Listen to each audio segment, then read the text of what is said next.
Uy. Uy, ano ba yan? Hindi na nila kaya yung bigat ng bulaklak. Chrysanthemum white. I-harvest ko pala ito bukas, guys.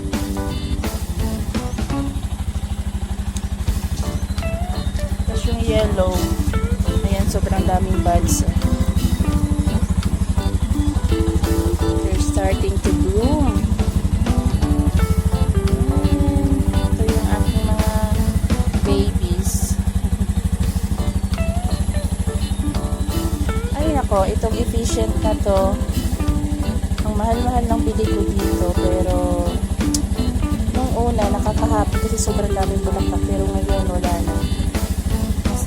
Maselan yung tagagtak na ba yung ano, unti-unti na lang yung bloom niya. Ay, ito pinaandar ko si Betchay. Sa ano pa kami pupunta ng bayan. Wednesday siguro, guys, magpa-change oil ako. Nilagyan ko ng ganito kasi wala siyang curtain. So ngayon yung may pusa na ligaw, kapag gabi nandito siya. Tapos ito, oh, ayan siya yung nag-scratch nito eh. Buti nga unti lang. Kaya nilagyan ko siya ng net muna. Wala akong ibang makitang ano eh. Sabi ni Dada, carton daw. Yan lang muna. So, dyan ka muna, Betchay. Magpapainit ka ha. Tsaka papakita ko pala sa inyo, guys. Ayan, ito yung dwarf namin, guys. Ma, di ba kay Patrick ni Mana? Ano to? 3 years na ni Ma? 4 years? 3? 3 years na to, guys, tinanim. Tapos, marami na siyang ganito. Ayan, sobrang dami ng bunga, guys. Naglaglagan siya. Ayan, o, ganyan. So, hindi pa siya lumaki. Sabi ni Mama, nag-practice lang daw muna. Yan, sige, hayaan na lang natin munang mag-practice. Pero, sayang, no? Ayan, no? Tapos, ang dami niyang langgam ngayon. Aphids to, May. Oh, yan. Anuin ko pala to. Lilinisin ko to. Tatanggalin ko to lahat kasi sayang din na ito yung pinamamahayan. Pero at least, nag-start na siya. Buntis siya lagi. Ayun, no? May bago na naman siya.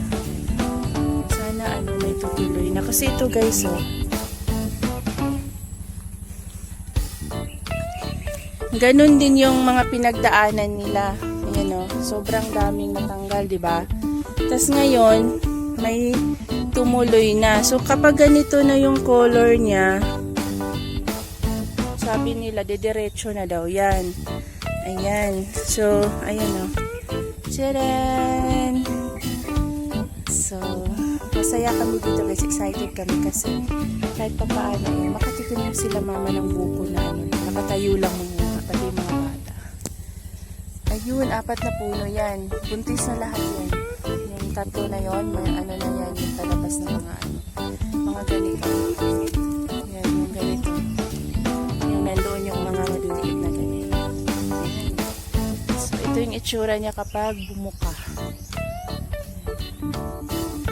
So, hindi namin alam bakit naglalaglagan, kung ano yung igagamot para hindi siya malaglag, pero baka nature's way lang yon. So intayin lang namin na maging bumuo siya kasi yung dalawa naman bumuo.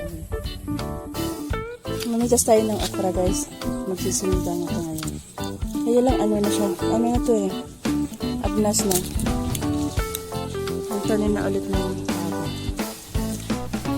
Yan, so magluluto ako ng sinigang, guys. Sobrang onti lang. Tapos okra, talong, kangkong leaves, yun lang yung ilalagay ko. All from the garden. Yan. So, luto na tayo. Yan. So, ito na yung ating pork. Paano ko lang muna sandali yung guys.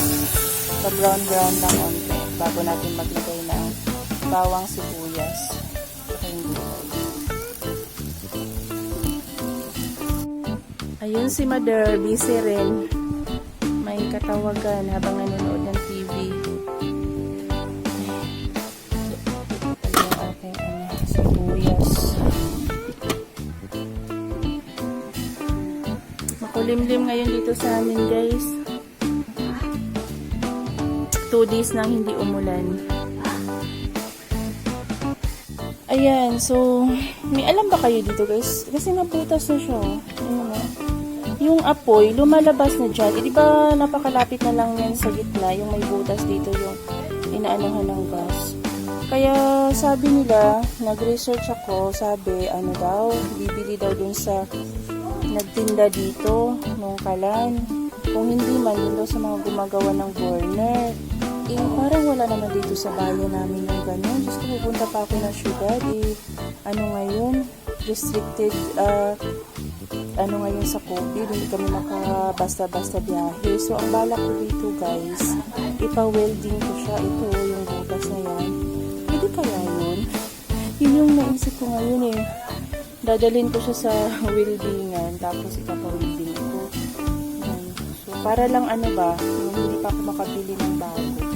Ito yung unang, 4 years na to, guys. Yan na yung itsura niya. Ito yung burner na sobrang gamit talaga. Yan, itong dalawa, hindi masyado. Ay, sus. Yung problema talaga, guys, yung bang bigla na lang dumadating. Kasi akala ko kalawang lang to, katulad nito. So parang ayaw ko na tuklapin kasi tinuklap ko to, akala ko kalawang lang. Eh napagtuklap ko may butas. Ito nga pala yung ating paano na siya.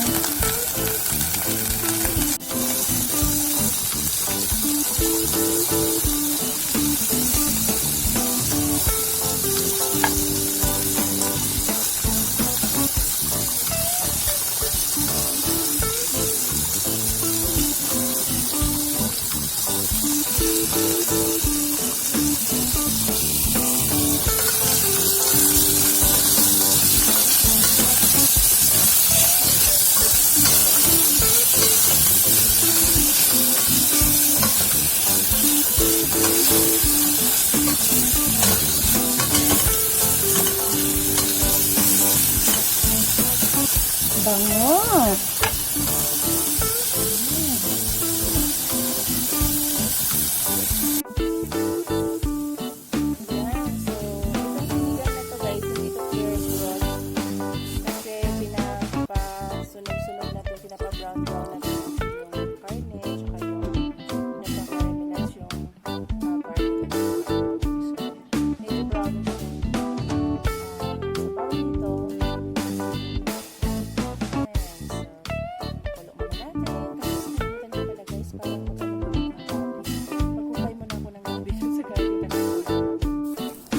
Epic fail yung pag ko ng gabi, guys. Wala nang laman. Kinuha na pala ni mama. At syempre, guys, basta magluluto tayo sa ng sinigang, hindi natin kalimutan si Aling Rufina. Yan. Present lagi si Aling Rufina, no? Kasi nagbibigay din siya ng linamnam sa ating sabaw.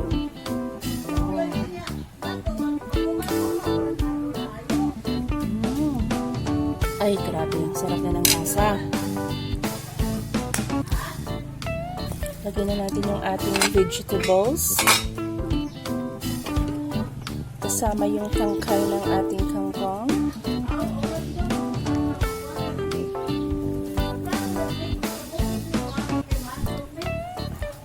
Ayan. So, malapit na yan, guys. Malapit na rin yung kanin. Tayong kakain. Grabe, mas malakas pa yung boses ng nanay ko kaysa akin, guys. Kaya storya niya yung igsuon, kapatid niya, guys. Ang dami nilang chika. Wait lang, me. Wait ka lang, me. Mamaya ka na, ha?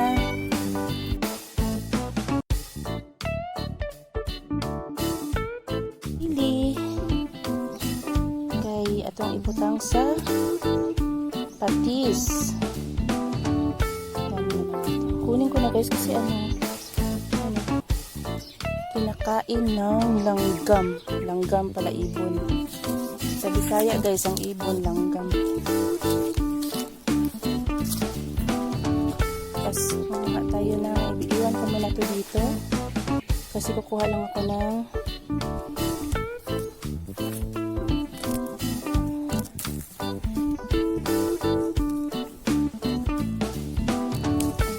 may malaki doon. Alaga. Saan ka mo? Kaya yan.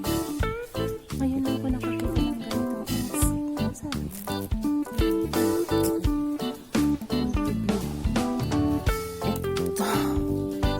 Gutom na ako. Ito lang muna. Hayaan natin lumaki yung iba. Tsaka yung ating sili. Hello mga palangga. Ito yung ating mga palangga. Mamurahin lang pero happiness.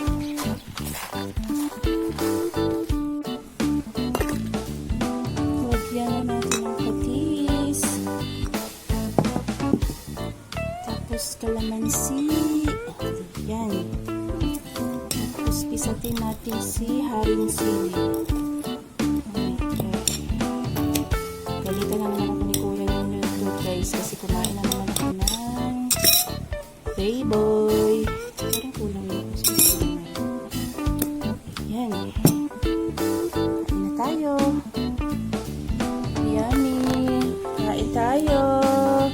Sukad na mo guys. Dungan takaon. Maniod to. Lami aoy. Ayan. Kain na tayo guys. Ito pa yung ating kanin no. Ano yung dukot-dukot gamay ba? Uy kalami. Hindi na kayo. Oh my god.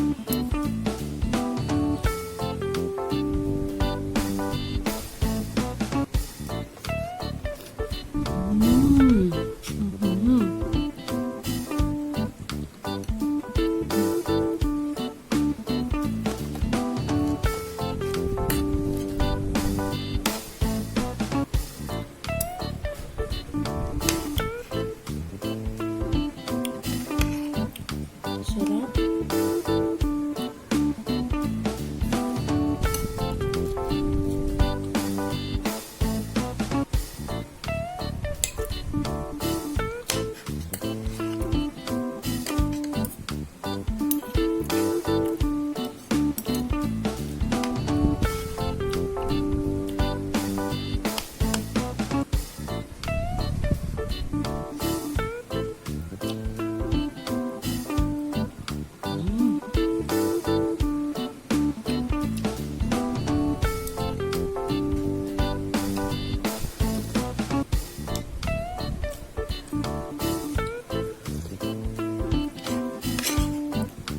Once a month, karning